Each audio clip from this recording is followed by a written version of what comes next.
Il fut l'un des plus grands rois de Jérusalem. Un modèle de vertu pour des milliers de croisés venus défendre la Terre Sainte contre les musulmans. On revient aujourd'hui sur la vie de Baudouin IV, aussi appelé le roi lépreux.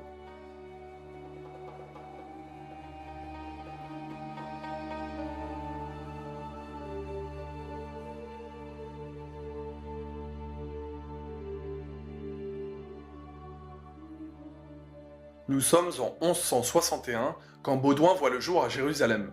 Il est le fils d'Amaury Ier et de sa première femme, Agnès de Courtenay.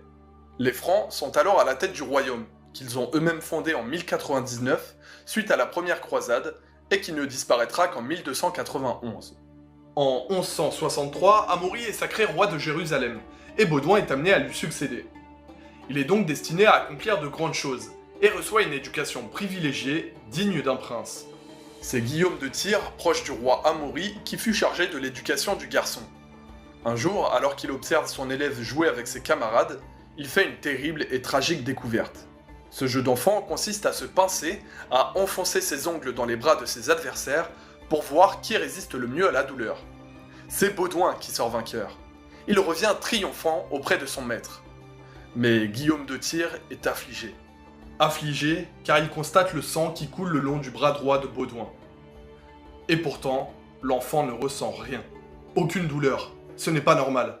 Le prince est malade. Mais de quoi ? Guillaume, très inquiet, fait appel à de nombreux médecins. Le verdict est sans appel. Baudouin est atteint de la lèpre. On essaye tous les remèdes, mais en vain. Le mal est irréversible. Pire, il ira en s'aggravant. Mais chut, personne ne doit savoir. Amaury cache la maladie de son fils, craignant un coup d'état si ses ennemis venaient à l'apprendre. Pour cette raison, le roi refuse d'envoyer Baudouin chez les frères de l'ordre de Saint-Lazare.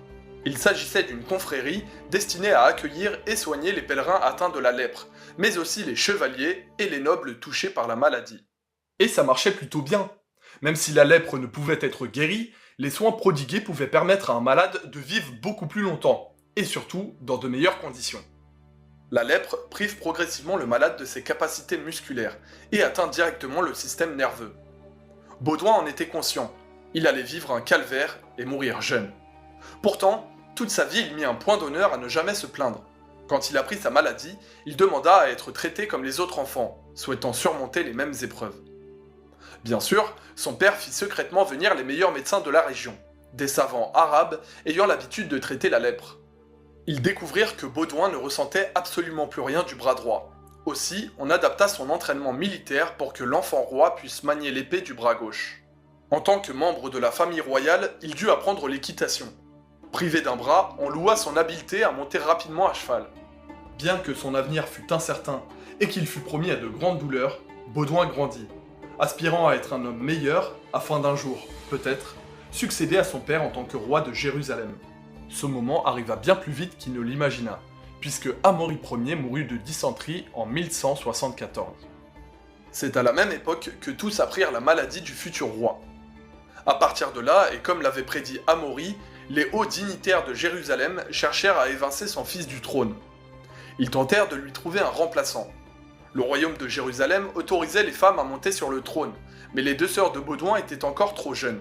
On chercha hors de la lignée principale, mais aucun des cousins de Baudouin ne fut jugé digne et apte à gouverner. Après réflexion, on permit finalement à Baudouin de se faire sacré roi de Jérusalem dans l'église du Saint-Sépulcre.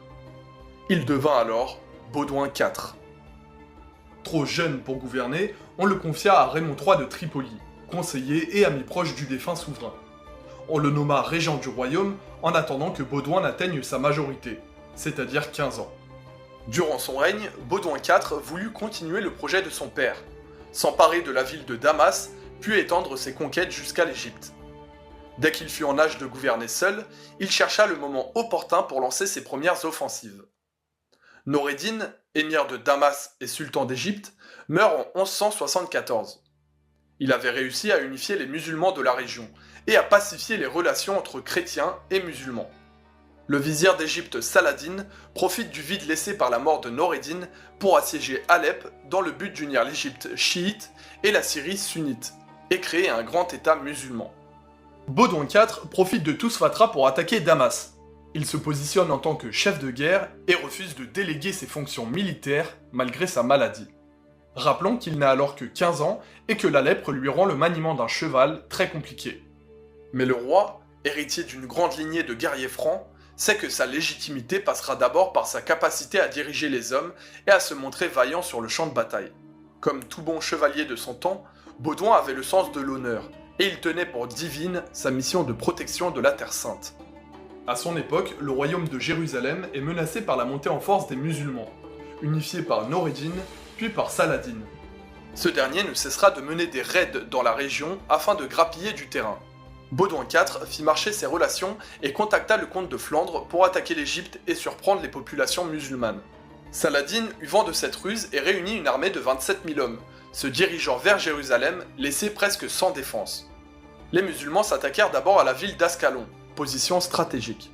Saladin s'attendait à ce que Baudouin IV fasse demi-tour pour venir défendre cette position. Là, il le vaincrait facilement, ayant bien plus d'expérience que le roi chrétien, affaibli de surcroît par la maladie. Effectivement, Baudouin revint à Ascalon, entouré de seulement quelques milliers de soldats. Ils atteignirent la ville avant l'arrivée des musulmans, mais se retrouvèrent piégés à l'intérieur de la forteresse par un détachement de l'armée musulmane. Saladin, convaincu que Baudouin IV n'oserait aucune sortie, se décida à passer son chemin. Dans un mépris total du jeune roi, Saladin permit même à ses troupes de piller les différentes villes de la région, retardant son objectif de conquérir Jérusalem. Trop sûr de son fait, il n'avait pas compté sur le courage de Baudouin IV, qui décida de sortir d'Ascalon, de faire appel à toutes les forces chrétiennes de la région et de prendre à revers l'armée musulmane. Complètement désordonnée, cette dernière subit de lourdes pertes, et les croisés réussirent à récupérer tout le butin amassé lors des pillages. La défaite fut totale pour les musulmans, et Saladin dut s'enfuir sur un chameau de course, ne ramenant en Égypte que le 10e de son armée. Baudouin IV revient à Jérusalem en vainqueur. Tout le monde reconnaît sa valeur, et sa légitimité en tant que roi est assurée. Néanmoins, sa santé se détériore extrêmement rapidement. En quelques années, Baudouin devient presque aveugle et peine à se déplacer de façon autonome. On pensait à l'époque que la lèpre était héréditaire, qu'elle se transmettait de père en fils. Le roi lépreux ne pouvait pas espérer donner au trône des héritiers bien portants, et il refusa donc de se marier. La question de sa succession devenait urgente, et devait être réglée car Baudouin était conscient du peu de temps qui lui restait à vivre. Et là, c'est le bordel, alors accrochez-vous. Vous vous rappelez quand je vous ai parlé des hauts dignitaires de Jérusalem cherchant un candidat au trône après la mort d'Amaury Ier?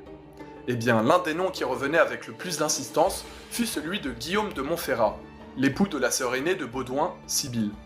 Après plusieurs années de règne et sans espoir de descendance, Baudouin IV se dit qu'il aurait été bien pratique de faire de son beau-frère son successeur.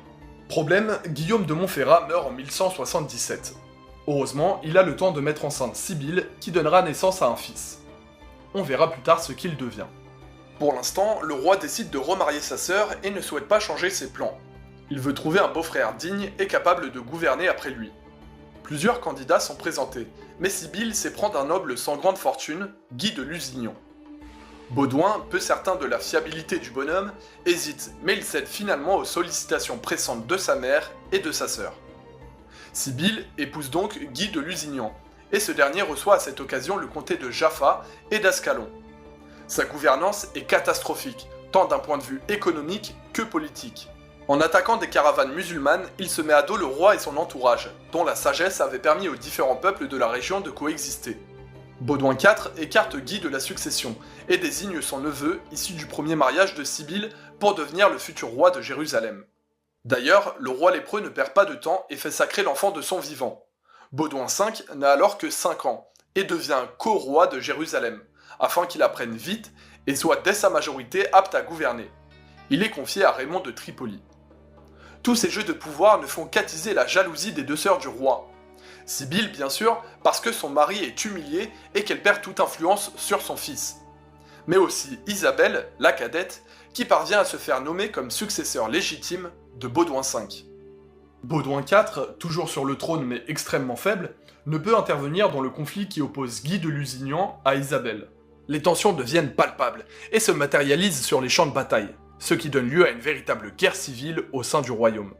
C'est dans ce contexte que Baudouin IV s'éteint en 1185, à l'âge de 24 ans.